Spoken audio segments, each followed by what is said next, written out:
Arthur Vance designed skyscrapers that could survive 9.1 magnitude earthquakes. But his marriage, turns out, it couldn't withstand a junior product manager with a Bluetooth sex toy.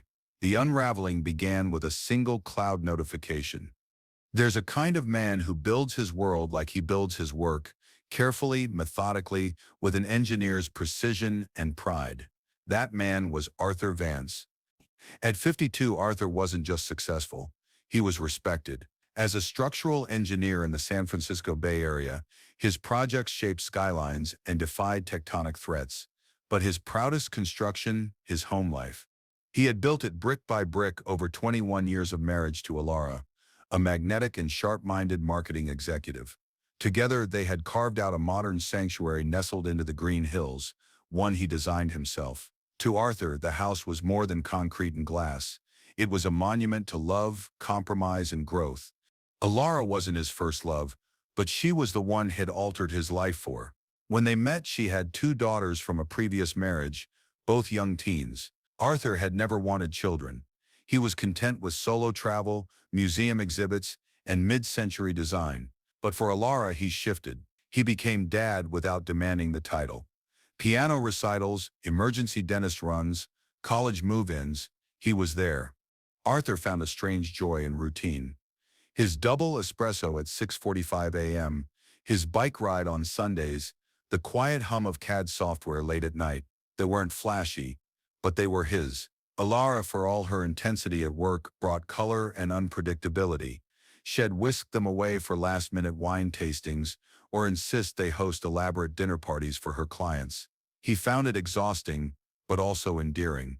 So when the signs began to surface, Arthur did what engineers are trained to do: rationalize away the cracks. The late-night meetings? She was in marketing. Those launches weren't going to plan themselves. The extra gym sessions? Stress relief, obviously. The new phone password? Alara said she'd been getting spammed. It wasn't until a simple gesture, setting up a new tablet for his younger stepdaughter, that the carefully engineered illusion began to fracture. While logging into the family's shared cloud photo account, a notification popped up. Leo Maxwell shared a new album, Weekend Escape, Big Sur. At first, it barely registered. Leo, the name was familiar. Arthur remembered him from a holiday mixer, young, probably late 20s, polite, forgettable. Curious, he tapped the album. What filled the screen made his pulse slow to a crawl.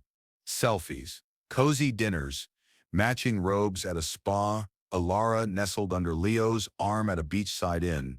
The timestamps didn't lie. This wasn't a fling. It was a parallel life, built in secret, just like the one he had built in trust. Arthur didn't rage. He froze. Because the one thing he knew better than anyone else was structure. And now every support beam in his life was starting to bend. He barely remembered walking into her home office, her work laptop open, sleep mode disabled. A careless mistake. Telegram, 20,000 plus messages. Encrypted but cached. Images, audio, everything. And then, God help him, he found the toy, sleek, small, remote-controlled, hidden in a zippered lining of her carry-on. One line from the messages had lingered in his mind like a splinter. Bring the fun along. The meetings won't be the only thing buzzing. He closed the bag gently. In 48 hours, Arthur Vance did what Arthur Vance does best. He documented screenshots, printouts, timestamps. He compiled a binder so damning and methodical, it could have been an evidence packet in a legal engineering case. When finished, he placed it squarely in the center of the kitchen island. And he waited. Rehook for next section. The architect's retribution. When Alara came home from her industry conference, she was expecting flowers and fondue. Instead, she found Arthur, waiting in silence beside the binder. Her eyes met his, and he simply said, "You have 5 minutes to explain every page." There's a moment when you realize that no matter how much structure you've built, how much trust you've invested, or how deeply you've loved, what stands before you is not a life partner but a stranger. Arthur didn't cry, didn't yell, didn't throw things. He sat in silence at the kitchen island, a glass of water in front of him, and the binder right in the center, angled just so Alara would see it first. She walked in like any other evening, heels clicking, voice upbeat from networking, a half smile on her face. That smile faltered the moment she saw the binder. Arthur gestured toward the chair across from him. "Alara," he said softly, "you have 5 minutes to explain every page of this." She opened the cover, saw the first screenshot, telegram, Leo's name, a string of hearts and explicit emojis. Her mouth opened, closed. No words came.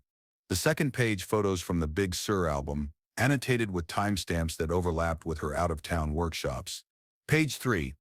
An itemized spreadsheet of company-billed hotel stays shared with Leo under fake solo reservations. Arthur had even cross-checked the metadata from the photos with the invoice dates. Her hands trembled. "Arthur, I bathe." "Don't," he interrupted. His voice was flat. "Just don't." She reached across the table, but he pulled back. "I've retained legal counsel. You'll be contacted. I need you out of this house by tomorrow morning." Alara stared at him, stunned. "Arthur, wait, please, just talk to me." He stood up. "I did talk to you, for 21 years. And then, as a final stroke of closure, Arthur executed the part of his plan that required zero emotion, just ruthless precision. He uploaded the PDF, the same binder scanned into a single file, and messaged it directly to Leo Maxwell's wife via Facebook Messenger. No preamble, just a caption, "You deserve to know. I'm sorry." Then he forwarded the file to their company's corporate compliance department, citing misuse of company-issued devices for sexually explicit communication, violation of data security policies, and an ongoing romantic relationship between a senior executive and a subordinate compromising internal team dynamics and project integrity. It was swift, clinical, and thorough, the kind of takedown only someone like Arthur could orchestrate. What happened next was exactly what he predicted. Leo's wife responded within the hour. Her message was short: "Thank you, I've suspected for a while. This confirms it." The company, to its credit, launched an immediate internal review. Within 2 weeks, both Alara and Leo were terminated, quietly but firmly. Their professional reputations, once carefully cultivated, were now radioactive. But none of it brought Arthur peace. The binder had been necessary, the exposure had been strategic, but retribution, he realized, was not the same thing as healing.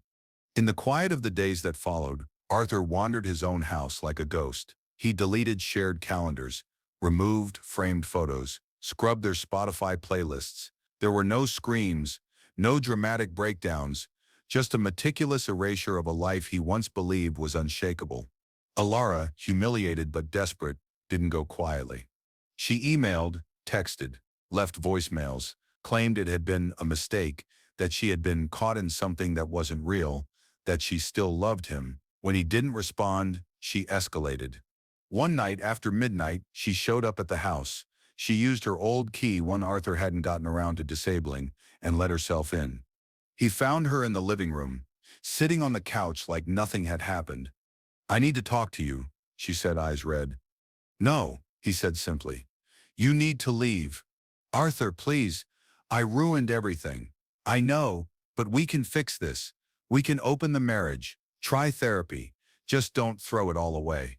That suggestion, the open marriage, was the final crack. It told him everything he needed to know. "This isn't salvageable," he said. "You had everything, and still you chose this." She tried one last time to touch him.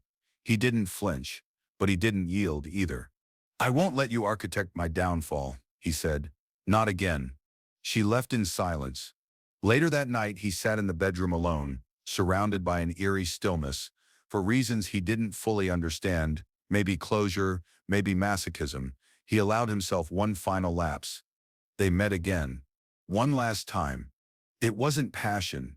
It wasn't even connection. It was grief, dressed up as intimacy. And when it was over, Arthur felt no release, only a hollowness so profound it scared him. He stood up, got dressed, and told her, "That can never happen again." She nodded. And then he changed the locks the next morning. Rehook for next section. Echoes of compromise. Arthur thought he'd buried the past with that final goodbye. But as he began peeling back the layers of his life, he uncovered something far worse than betrayal. Years of silent, unspoken compromise that had slowly dismantled the very man he used to be. They say hindsight is 20/20, But for Arthur, hindsight didn't just offer clarity, it sliced through him like a scalpel. After Alara left for good, the silence in their home stopped being a relief and became a mirror, and what he saw staring back at him wasn't the stoic, confident man people knew, but someone whittled down, shaped over decades not by ambition, but by accommodation. In the early days, Arthur had called it love, support, growth. But now, with no one around to impress or appease, he began seeing the pattern for what it was, the slow erosion of self. He remembered the fellowship in Munich, his dream opportunity, a 2-year post at one of the world's top architectural research institutes. He turned it down because Alara wasn't ready to uproot the girls. At the time, he didn't hesitate. He told himself, there will be other chances. There weren't. He remembered his quiet longing to live in the Pacific Northwest, somewhere lush and foggy. Alara hated the rain, so they stayed in the bay. He remembered the weekends sacrificed to dance recitals, school fundraisers, last-minute business trips where Alara needed support. He had been a father in every way that mattered. Yet he wasn't listed as stepdad in either daughter's college graduation tribute videos. He remembered the first time she asked him if they could try spicing things up. He was hesitant. She was persuasive. Eventually he agreed. Looking back now, the requests hadn't stopped. They just evolved. Piece by piece, he had remodeled his identity around hers. Now standing alone in the walk-in closet they once shared, Arthur saw the symmetry. His life, like his work, had been engineered to appear flawless. But beneath the surface, cracks spidered in all directions. He hadn't noticed them forming. That's how the best collapses happen, silently over time.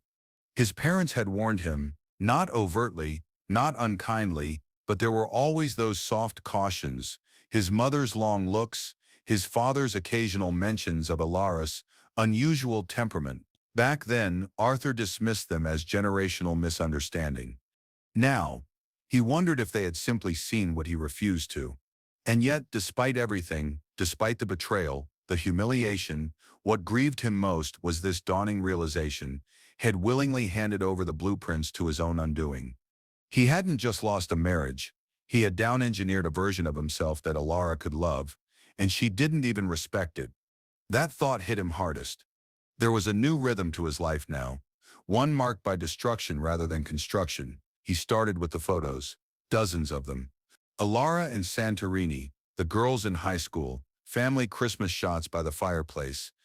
Each one went through the shredder, slowly, deliberately. He watched them disappear into ribbons of meaningless memory. Next was the wine rack, the one they built together the summer after their 10th anniversary.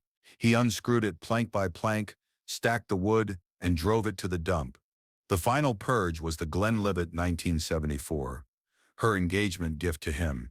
He stared at the bottle for a long time before pouring it slowly down the kitchen sink. Then came the guilt. Not over the loss of Alara. No, he felt nothing but disgust for her now. The guilt was for the part of him that knew, somewhere deep inside, that this life hadn't been his for a very long time. And still he stayed.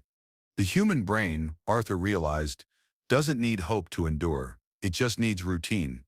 Every night, around 2 a.m., he found himself rereading the telegram logs, not out of longing, but out of compulsion, like picking at a wound that wasn't healing fast enough. This pain shopping, as his therapist would later call it, became a nightly ritual. He was no longer reliving their love story. He was studying his own ignorance, frame by frame. And then came the final fracture. He told the girls.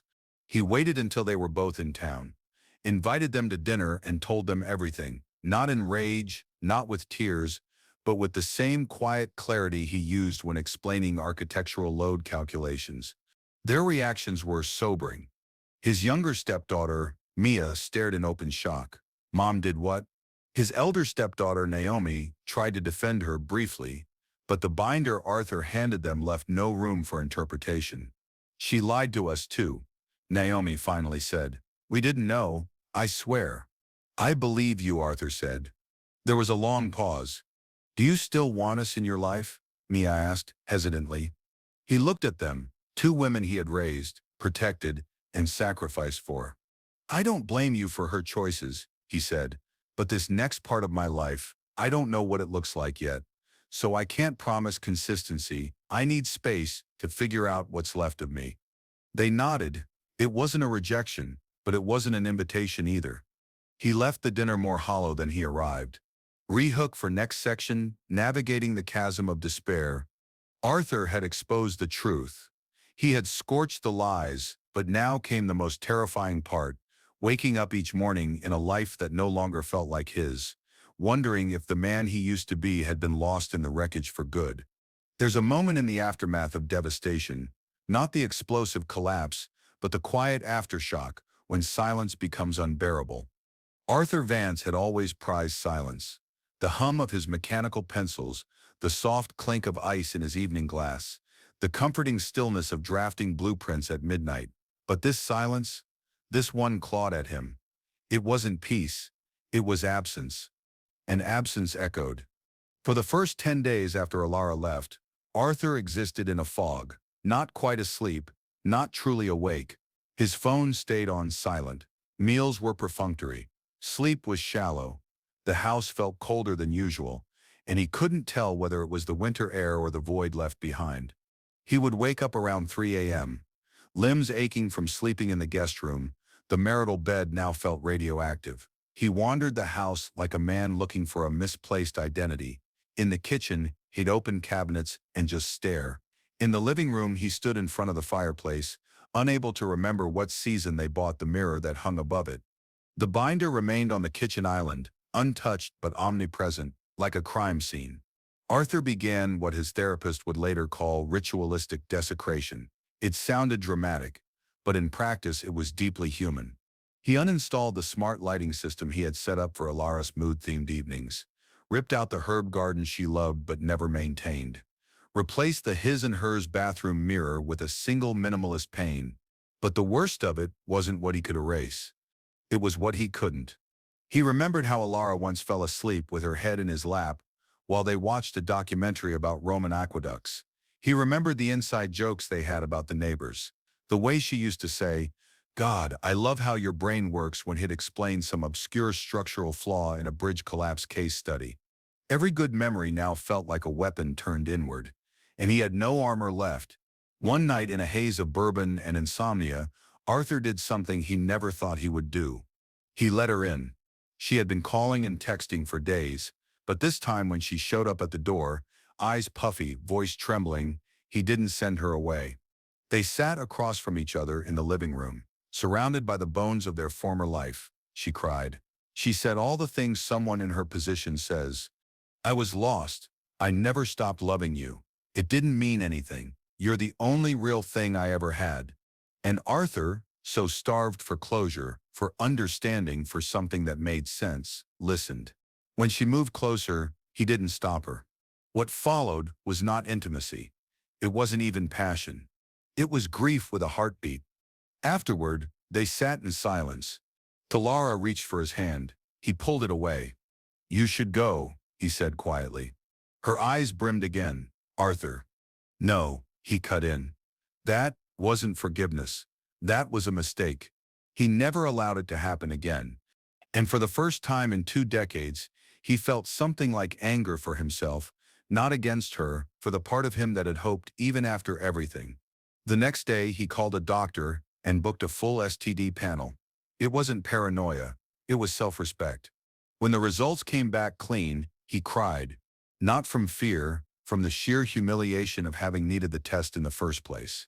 That night, he did something else difficult. He called his sister. They hadn't been close in years. He'd been too busy, too married, but she picked up on the second ring. "I heard," she said gently. He didn't ask how. He just said, "I don't even know who I am anymore." There was a pause. "Then maybe it's time to find out." That conversation stayed with him. It was the first spark in weeks. Arthur began to do something radical, feel things. He allowed the grief to move through him. He gave it names. He journaled. He even began therapy twice a week with a woman named Dr. Halbrook, who looked like someone's grandmother but asked questions like a surgeon wielding a scalpel. She didn't coddle him. She asked him what he had lost, and not just in Alara. He admitted finally that he had abandoned his own dreams, Not because he had to, but because he chose to. He had traded Munich, the Pacific Northwest, his freedom, not for love, but for a kind of emotional camouflage, for safety, for the illusion of permanence. He told her about the pain shopping, the messages he still compulsively revisited. She said, "Arthur, you're not seeking closure, you're punishing yourself for being blind." And it clicked. He deleted the entire Telegram folder that night. Rehook for next section, disassembly and departure. Arthur had finally confronted the truth, not just about Alara, but about himself. And now the engineer who once built his world for someone else was preparing to tear it all down piece by piece. There's a particular kind of grief that doesn't scream. It doesn't break things or write late-night texts or drown itself in whiskey. It just sits, patiently, unblinking, beside you in the quiet, asking one question over and over again. Now what? Arthur Vance had spent the past 3 weeks unraveling a life he'd spent 2 decades building. Now it was time to walk away from the wreckage. He began with the girls, or rather, the women. His stepdaughters, Naomi and Mia, had been unusually silent after their last dinner. He suspected they were unsure of their place in his life, now that their mother had burned every bridge between them. He texted them separately. "This has nothing to do with you. My love for you is unchanged. But I need time, I need space to rebuild. You're welcome in my life, but I won't chase anyone anymore." Mia replied almost instantly, "I get it, and I'm here when you're ready." Naomi took longer. Her message was more guarded. "I'm processing too, but I hope you're okay." It wasn't a full restoration, but it wasn't a goodbye either, and that was enough for now. Next came the city. San Francisco was no longer a home. It was a museum of what used to be the grocery store where Alara had flirted with him in aisle 7, the office building where he used to surprise her with lunch, the wine bar they loved. All of it felt radioactive. The final straw came 2 weeks later when he ran into a mutual acquaintance at a bookstore, a friend of Alara's, the kind who spoke in faux sympathy but left you feeling small. "I heard about everything," she said, with an overly practiced frown. "If it's any consolation, a lot of men would just ignore it." Arthur didn't reply. He just nodded once and walked away. That night he drafted his resignation letter. He had been with the firm for 18 years. Senior partner, lead architect on over a dozen high-rise projects. But the thought of staying, of commuting past memories, of bumping into colleagues who whispered behind his back was intolerable. He gave 30 days' notice. His team was stunned. His direct reports tried to talk him out of it, but Arthur had already made up his mind. "Some structures aren't worth reinforcing," he said. "They're better torn down and rebuilt elsewhere." Denver became the destination. He had always loved the mountains, the elevation, the space. It felt like the kind of place you go when you want to breathe again. He used his substantial savings to secure a modern apartment downtown. 1 bedroom, clean lines, floor-to-ceiling windows, sparse but deliberate. Packing up the house was both cathartic and brutal. He gave away almost everything: furniture, linens, half the kitchenware. He donated Elara's library of untouched self-help books. He kept only what mattered: a weathered copy of Structural Engineering, designed for stability, a hand-drawn birthday card from Mia, age 13, the original sketches of his first skyscraper design. The rest went in boxes or bins. He didn't say goodbye to Alara. By then, she was calling almost daily, sometimes crying, sometimes angry, sometimes offering increasingly desperate bargains. "What if we start over completely? What if I gave you full control? What if I let you see other people too?" Her last voicemail had been a full minute of silence before she whispered, "I miss your quiet." Arthur didn't reply. He didn't rage. He didn't even feel satisfaction. He simply blocked her number. 3 weeks before the move, the company's HR department finalized their internal investigation. Both Alara and Leo were officially dismissed. The phrasing was carefully crafted: breach of internal ethics policies and misuse of corporate communication channels. Word got out quickly. The fallout was predictable. Clients dropped them. Future opportunities evaporated. Alara, once the charismatic face of marketing innovation, was now untouchable in the industry. Arthur wasn't vindictive. He hadn't wanted her to fall. but he had wanted the truth to count for something. And now it did. As moving day neared, he sent one final email to his parents. They had been quiet observers through it all, not judging, not inserting themselves, just waiting. His message was short. You were right about her, and I was wrong about what I thought I needed. I'm sorry it took me this long to see it. Denver next month. If you visit, coffee's on me. His mother replied within an hour. We never needed you to be right. We just needed you to be safe. We love you. Arthur sat with that for a long time. On his final night in the Bay, he stood in the empty house, bare walls, echoing rooms, soft moonlight pooling on the hardwood floors. He took a slow breath and said out loud, "Thank you, and goodbye." Not to Alara, to himself. To the man who once believed compromise was love. To the man who traded blueprints for breadcrumbs. And to the man who finally remembered that the most important structure he'd ever designed was his own life. Rehook for next section, reconstructing a new blueprint. He had left the ruins behind. Now came the hard part, rebuilding. Not with tools, not with calculations, but with truth. And for the first time in years, Arthur was building something that would belong entirely to him. Arthur Vance had spent his entire career designing structures to endure pressure, brutal wind loads, shifting foundations, seismic tremors. But the blueprint he was now drafting required a completely different skill set. Because this time, he wasn't building towers. He was rebuilding himself. His move to Denver was quiet.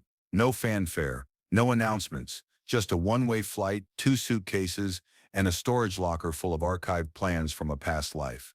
His new apartment sat 15 stories above the city overlooking the Front Range.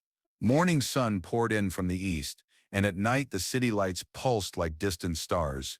It was the first time in decades he had a space that was entirely his, no shared closets, no coordinated decor. He bought furniture that suited his taste, clean, utilitarian, elegant. He slept alone.